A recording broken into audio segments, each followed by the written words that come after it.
É muita gente.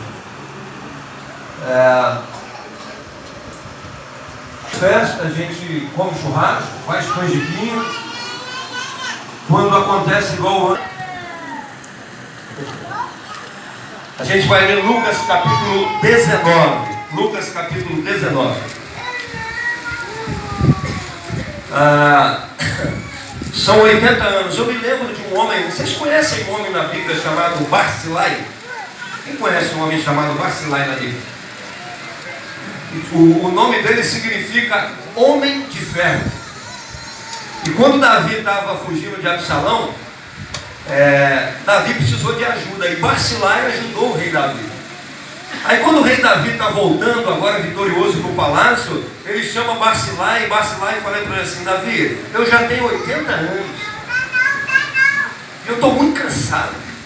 Eu já não sinto mais o gosto da comida na minha boca. Já não consigo mais me deliciar com o som das músicas. Então, não me leva para o palácio não. Me deixa aqui para mim morrer em paz, tranquilinho aqui na minha casa. Interessante, né? Aí a Bíblia traz a história de um homem chamado Caleb. Caleb tinha 85 anos. 85 anos. Aí, um dia, ele vai herdar a terra que Deus havia prometido para ele. E aí eles perguntam assim: Caleb, você está pronto para entrar lá nessa terra? Qual que é a resposta de Caleb? Rapaz, do mesmo jeito que eu era 40 anos atrás, eu estou com a mesma força e com o mesmo vigor. Vocês acham que Caleb tinha o mesmo vigor físico? Não. Com 85 que ele tinha quando ele tinha 45? Hã? Lógico que não. Mas a mente dele,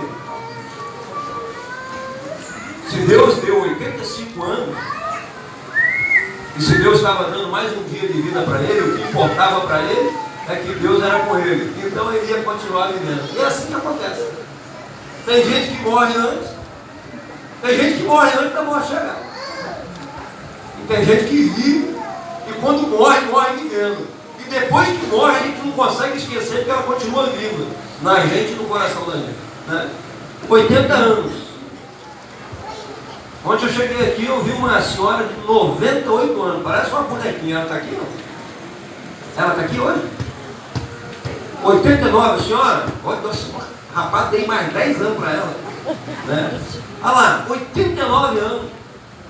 Estava passeando ali pela estrada fora. Né? A gente ficou admirado. Muito bem. Há 2 semanas atrás eu pregava em Alvorada, em Vitória.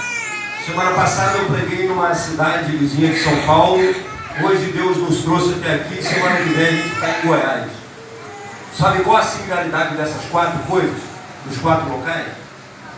Todos os lugares que você vai se cria uma expectativa. Todo mundo tem expectativa sobre quem vai pregar, o que vai pregar, se vai ser bom, se não vai ser bom. E eu falo sempre para minha esposa e para as pessoas que me rodeiam, que de nós mesmos nós não temos absolutamente nada para dar para ninguém. O que nós temos para trazer para vocês nessa noite é a palavra de Deus. E a gente vai trazer ela do jeito que ela é. Ela está sendo pregada há 2000 anos. Do mesmo jeito. Então você vai sair daqui. E se você vai gostar ou não, sinceramente, o que eu estou preocupado realmente é se você vai entender o que eu vou pregar. Então, a gente vai ler. A palavra de Deus diz assim: entrando em Jericó, atravessava Jesus a cidade. Capítulo 19 de Lucas, verso 1. Eis que um homem, pode colocar o vídeo ali. Eis que um homem chamado Zaqueu, maioral dos publicanos e rico, procurava ver quem era Jesus, mas não podia por causa da multidão, por ser ele de pequena estatura. Então, correndo adiante, subiu a um sicômoro a fim de vê-lo, porque por ali havia de passar. Quando Jesus chegou àquele lugar, olhando para cima, disse-lhe Zaqueu: desce depressa, pois me convém ficar hoje em sua casa.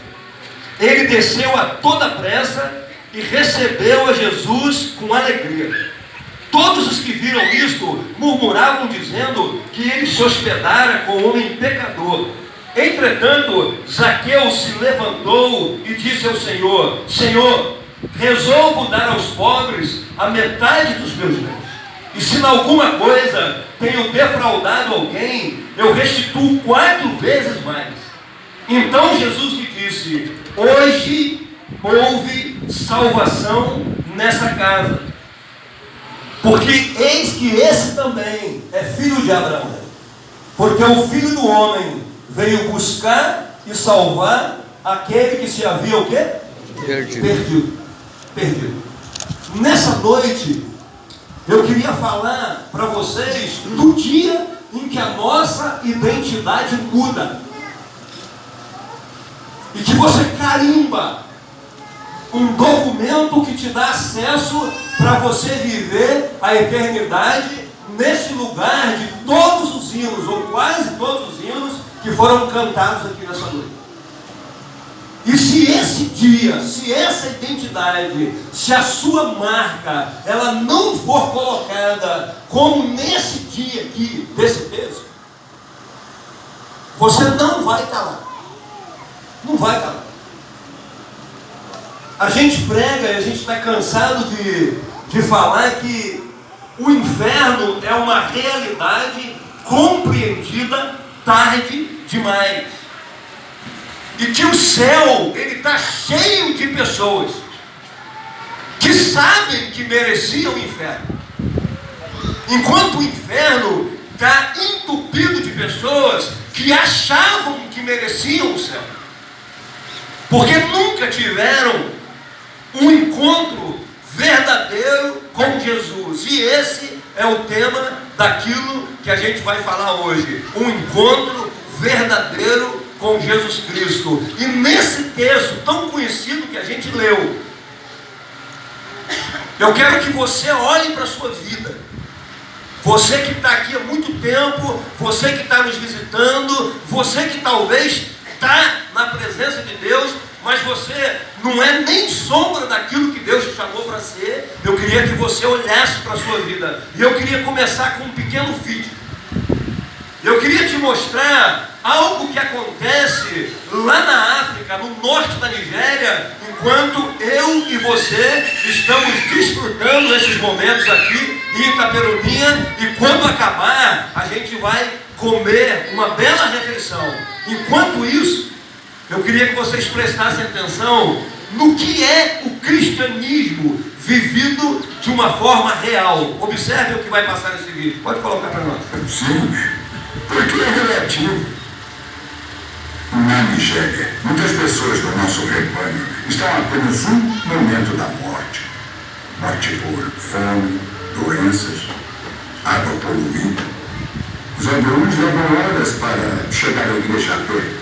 Eles não dizem: hoje tem igreja. Eles dizem: isso é domingo, é dia de ir à igreja.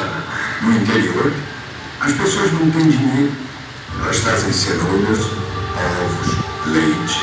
E tudo que elas têm é o tostão da viúva. Eles ficam felizes em dar graças ao Senhor por mais uma semana de vida. Então, quando alguém põe uma arma na cabeça deles e diz: repudie Jesus e morra, eles dizem: Jesus, estou chegando. Isso aí é que é fé. Para os que não têm nada. Para os que estão à beira da morte todo dia, mas que ainda possuem a chama e o amor por Deus. Você possui essa chama? Você vibra com o Evangelho? Você vive ele igual você deveria viver?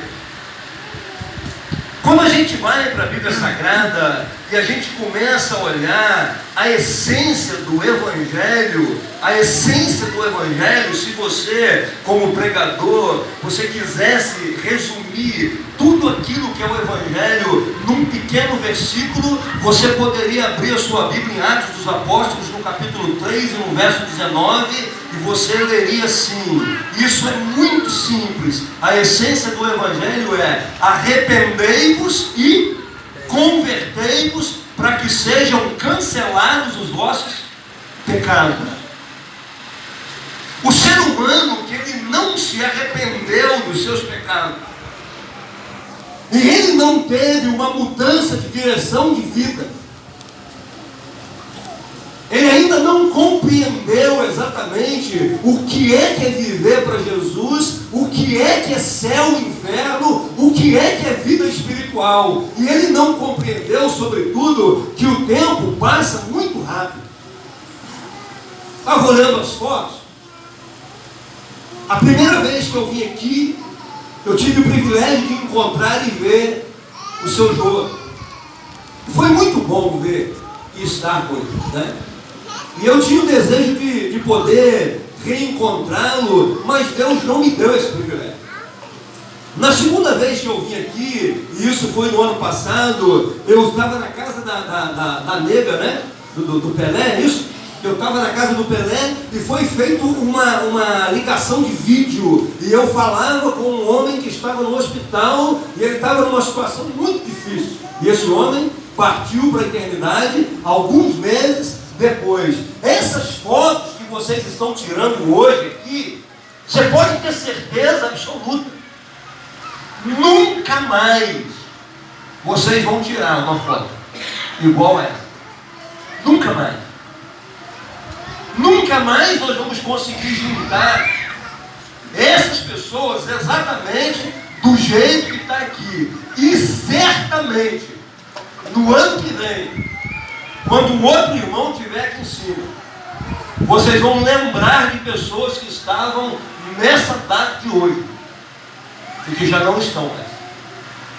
Já não estão mais. Então eu não sei qual é a sua vida. O que eu sei é que em todos os encontros de Jesus, toda vez que Jesus ele abre a sua boca e ele tem um encontro, ou ele vai falar uma parábola, ou ele começa a ensinar alguém, o intuito dele é que eu e você nos vejamos no texto e naquilo que ele está trazendo para a gente de ensinamento. E eu começo a tirar algumas coisas nesse encontro de Jesus com Zaqueu. E a primeira coisa que eu encontro, está lá no verso 2, é que não existe absolutamente nenhum homem. Ele pode ter o que ele tiver, mas sem Jesus sempre vai faltar alguma coisa e nada na vida vai trazer satisfação e felicidade para nós. E quando a gente terminar hoje, você vai ouvir uma música de uma cantora popular brasileira. Você vai ver e você vai sentir que esse primeiro tópico dessa pequena mensagem, ele é uma realidade. Sem Jesus sempre vai faltar alguma coisa. Você pega o texto e a Bíblia diz que Zaqueu ele era chefe, ele era maioral, ele era super bem empregado, e a Bíblia usa uma palavrinha de 4 letras. Ele era o quê? Rico. Rico. E ele está desesperado, porque ele olha para a vida dele e ele sabe que ele é tão pobre, mas tão pobre, que tudo aquilo que ele tem é dinheiro. Preguei em Rondônia. E o irmão falou para mim assim: Joaquim, eu queria trazer um homem para conversar com você. E aquele homem, ele foi trazido e ele se apresentou para mim. Ele disse assim para mim: Joaquim, eu sou um dos maiores fazendeiros de Rondônia. Eu tenho tudo que o dinheiro pode comprar. Tudo. Eu tenho fazenda, eu tenho caminhonetes, eu tenho muita cabeça de gado. E ele falou para mim assim: só que eu estou desesperado. Ele falou assim: eu perdi um filho tem 2 meses. 2 meses. E sabe o que esse homem, apesar de todo o dinheiro dele, não tinha dentro da casa dele? Sabe o que ele não tinha? Jesus. Ele não conhecia a salvação. Então, a última coisa que ele tinha dentro do coração dele era a certeza que um dia ele iria encontrar o filho dele, que partiu para a eternidade, sem Cristo, como ele também era sem Cristo. Sem Jesus, não importa o que você é, o que você vai fazer, qual a carreira que você vai construir, sem Deus na sua vida, sempre vai faltar tudo. A segunda coisa que eu olho nesse texto, e isso aqui me chama muita atenção, e isso está lá no verso 3, é quando Zaqueu, ele vê Jesus. No momento em que ele vê Jesus, a vida dele se transforma só no olhar. Sabe por quê? Porque ver Jesus é algo indescritível. Indescritível. Eu me lembro, depois de 21 anos sentados nesses bancos, ouvindo o Evangelho, no dia em que o Gerson Moura, ele foi lá na frente e ele leu Mateus 28, verso 18 e 19, e quando ele leu assim: é-me dado todo o poder no céu e na terra, e ele falou duas palavrinhas, ele falou assim: portanto, ide, ide. E eu estava sentado lá no último banco de um galpão em Menino Jesus, que muita gente que está aqui já foi e conhece. E naquele momento, quando Jesus falou assim, ide, ele estava falando assim: Joaquim, eu estou falando com você. Será que você entende? E naquele momento eu pude entender e ver com os olhos da fé quem era o meu Salvador, e ele me chamando, dizendo assim: eu tenho uma obra para você. 21 anos sentado no banco, inclusive pregando aqui na frente, quarta e sábado, e cantando em todos os grupos, e tocando violão no grupo da mocidade, sem entender, sem nunca ter tido uma experiência real com Jesus. Sabe o que é isso? Você nunca ter dobrado o joelho e chorado, porque você sentiu pela primeira vez o peso dos seus pecados e o que Jesus fez por você na cruz. Sabe o que é isso? Eu poderia perguntar para você: você já teve uma experiência real com Jesus? Quando foi? É muito interessante porque isso aqui é uma realidade. E toda pessoa que encontra com Jesus, esse encontro é absolutamente significativo, mesmo que ele não queira e não se converta. Por exemplo, um dia Jesus encontrou Pilatos, não foi? Ele encontrou Herodes, não encontrou? E sabe o que vai acontecer?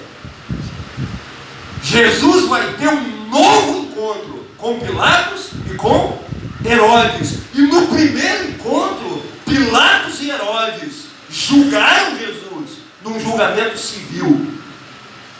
Mas no próximo encontro, quem vai julgar Pilatos e Herodes é Jesus. Ou seja, aquele encontro daquele dia fez todo sentido. Eu não sei se você já teve. O que eu sei é que tem pessoas que tiveram inúmeros encontros, eles já assistiram reuniões anos e anos, alguns ouvem o Evangelho costumazmente, e eles não têm coragem de tomar uma atitude e dizer assim: rapaz, eu quero viver para Jesus, porque isso é fantástico, isso é difícil. Se você pegar os meninos de Emaús, Jesus é crucificado lá, e os caras estão voltando, terceiro dia, eles estão voltando, e eles estão voltando para a aldeia deles, e de repente aparece um camarada e começa a conversar com eles, né? E eles falam assim: olha, a gente esperava que Jesus fosse mesmo o Salvador, rapaz, mas o cara morreu, o cara foi crucificado, todo judiado, todo doído, não tinha nenhuma beleza dele, a cruz foi a derrota da gente. Aí Jesus começa a conversar com eles, de repente Jesus pega um pão, um vinho, e aí Jesus parte o pão, os olhos deles se abrem, e eles veem que Jesus estava vivo, do lado deles. E os caras estão voltando para Emaús, todo desanimado. E lá em Jerusalém, os discípulos, os apóstolos, socados dentro de uma casa, todo mundo tremendo de medo. E aqueles caras, na mesma hora, eles viram e falam assim: rapaz, vamos voltar para Jerusalém e vamos falar para todo mundo que Jesus está vivo. Só que se eles voltam para Jerusalém, as autoridades estavam caçando os crentes. O risco de vida era gigante. Mas quando esses caras ouvem falar de Jesus, eles falam assim: rapaz, que se lasque se os caras vão matar a gente. Jesus está vivo. Se ele ressuscitou, ele é só, como diz Paulo, o primeiro de muitos irmãos. Se ele venceu a morte, eu também venci. Eu venci. Quando a nega chora, falando do seu vô e tal, você pode chorar com dignidade, achando que o seu vô está dormindo e tal, mas a Bíblia promete, e isso é fato, vai acontecer um dia, e Jesus vai voltar, e quando voltar, a gente vai fazer igual o hino que a gente cantou. Como diz um amigo meu, a gente vai voar. A gente vai voar. E quando a gente voar, que a gente estiver subindo, eu acho que no começo a gente vai ficar meio com medo e tal. Depois que a gente vê que a gente está subindo logo aqui nas nuvens, a Bíblia fala que a gente vai encontrar com quem? Tessalonicenses 4 fala que a gente vai encontrar com quem? Com aqueles que morreram em Cristo. Sabe o que vai acontecer? A gente vai destampar uma nuvem, a gente vai olhar para o seu joelho e vai falar assim: ô velhinho, você está aí? Que saudade! Não sei se vai rolar abraço, beijo, eu não sei. O que eu sei é que Jesus está vivo. Então esses camaradas aqui, Zaqueu, eles não estão se importando mais com nada. Terceiro lugar, versículo 3 e 4. Sempre para você entregar sua vida para Jesus e viver uma vida que te faça parecer com Ele. Para isso acontecer, sempre vai ter obstáculos. Sempre vai ter. O Loci vem aqui tem pouco tempo, vem? Guararema, estava aqui. O Loci, ele fala um negócio interessante. O Loci fala que tem... Oi? Cego, isso. O Loci fala que quando você está sentado nesse banco aí e tem alguém pregando, fica um bichinho do capeta aqui, ó, de um lado. E do outro lado fica o anjo. E o anjo fica falando assim: tá vendo? A palavra é para você. Você entendeu? Você nunca teve coragem, rapaz. Os obstáculos estão te parando. Olha só quanto tempo você ouve a palavra de Deus, rapaz. O Senhor está te chamando, você é precioso. Vem fazer a obra de Deus. Aí o anjinho capeta fala assim: esse povo, rapaz. Esse povo aí, ó. Esse povo não tem alegria, esse povo não se diverte. Rapaz, eu não desconheço um povo que come com esse. Eu passei mal de tarde. E eu sou super controlado.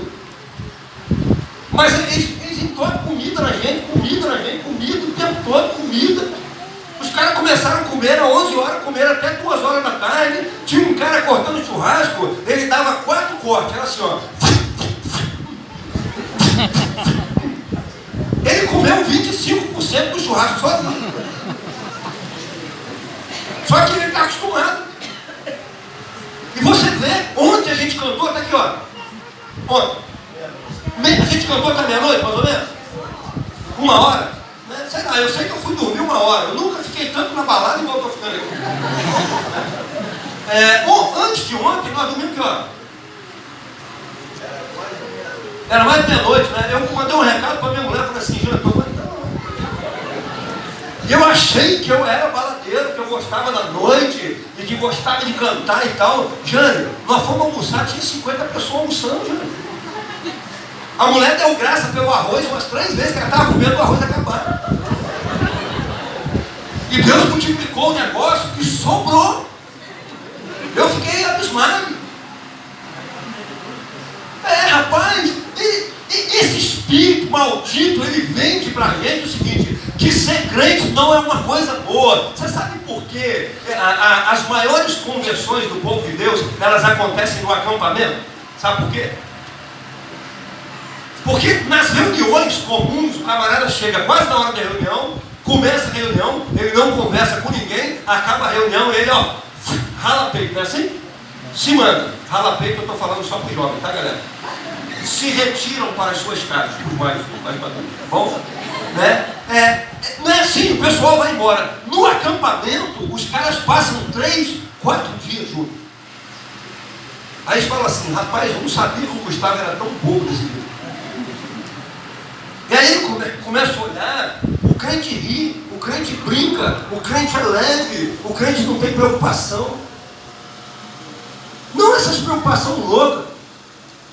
E ele fala assim, rapaz, eu pensei que esse povo aí era um povo deprimido, que só vivia chorando, e aí de repente ele vai e fala assim, o cara brinca, o cara conta história engraçada, rapaz, é muito legal isso. Ser crente, irmãos, é a melhor coisa do mundo. Apesar de ter uma cruz para se carregar, e a cruz é sinal de sacrifício, mas viver para Jesus não tem algo melhor. Agora, quando você olha, por exemplo, com a mulher de fluxo de sangue lá, ela podia chegar perto de Jesus? Era permitido para ela, sendo mulher e tendo hemorragia? Não, ela não podia chegar. Ela chegou e foi curada por quê? Ela desafiou todas as leis. O cara que eles desceram, lá de Lucas 5, pelo telhado, 4 camaradas, Marcos fala que eram 4, desceram ele pelo telhado, foi fácil para chegar com o cara lá? Não. Se eu tivesse, eu falava assim, Aleijadinho, vou cascar fora, meu negócio está feio aqui. Mas a Bíblia fala que Jesus, vendo a fé deles, curou o paralítico. Então, não importava a dificuldade. Você olha para Zaqueu, a Bíblia fala que Zaqueu era alto pra caramba, não era isso? Fala que ele era o quê? Zaqueu era quase da sua altura, né, filho? Você com um cabelo bonito aí. Era quase da sua altura, Zaqueu? Zaqueu era do tamanho do... Cadê o Montanha? Está aqui, não? Se o Montanha estivesse aqui, eu ia dar um exemplo. Quase do tamanho do Montanha. É gigante, mas desse tamanhozinho assim. Zaqueu era pequenininho. Pigmeuzinho. Zé Augusto? Zé Augusto. Não, Zé Augusto é maior. Né? E aí Zaqueu tem que ver Jesus. Só que onde Jesus passava tinha um montão de gente. Mas ele quer ver. Se ele quer ver, o que ele faz? Ele vence todos os desafios, usa criatividade, dá um jeito, tem coragem, sabe por quê? Ele não podia nem estar no meio dos outros, porque todo mundo odiava ele. Mas ele vai. Agora, na sua vida, sua família, quanta gente não se converte por causa da família? A minha família, todo mundo é religioso. E se eu me tornar um cristão, um crente, a minha família, todo mundo vai ficar chateada comigo. E a Bíblia fala assim, se você não tem coragem de largar pai, mãe, irmão, casa, emprego, tudo por causa de mim, Jesus fala o quê? Você não é digno de mim. Tem pessoas que sabem qual que é a maior barreira para eles chegarem em Jesus? A igreja. E eu não estou falando dos defeitos da igreja, não. Porque defeito da igreja, se você estiver olhando para defeito da igreja e você está aqui, está desanimado por causa de defeito de um irmão ou de outro, me desculpa, meu amigo, vai ler a Bíblia. Você não leu a Bíblia, não. Vai ler a Bíblia. Se a igreja de Corinto não for muito pior do que todas as igrejas que estão representadas aqui, então eu estou lendo a Bíblia errada. Todo lugar que Paulo ia pregar, o Paulo se lascava. E Paulo não tinha problema com político, não. Quem leva o Paulo lá para Roma para ser decapitado e morto, não foi político, não. Quem levou Paulo para lá, sabe quem foi? Foi a igreja. Foi a igreja. Agora eu estou falando, sabe de quê? A pessoa vem aqui e ela reúne aqui. Ela nunca teve uma experiência real com Jesus, mas ela vem aqui todo dia, toda semana.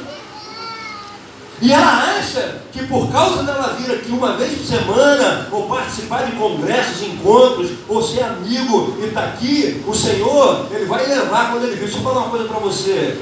Tenha um encontro real com Jesus. Reconheça os seus pecados. Caia de joelhos, porque teu pai e tua mãe, se eles crerem, eles vão subir. Você vai ficar. Tem filho e filha servindo a Jesus. E o pai está vindo por causa dele. Mas nunca teve um encontro real com Jesus. Vai ficar. Vai ficar. Eu demorei 21 anos para entender, sabe o quê? Que eu era um pecador sujo.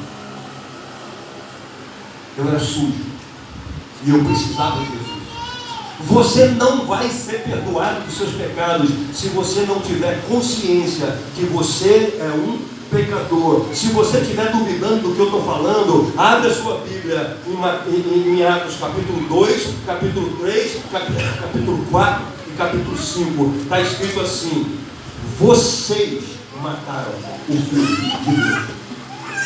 Vocês o levaram à cruz. Vocês mataram o autor da vida.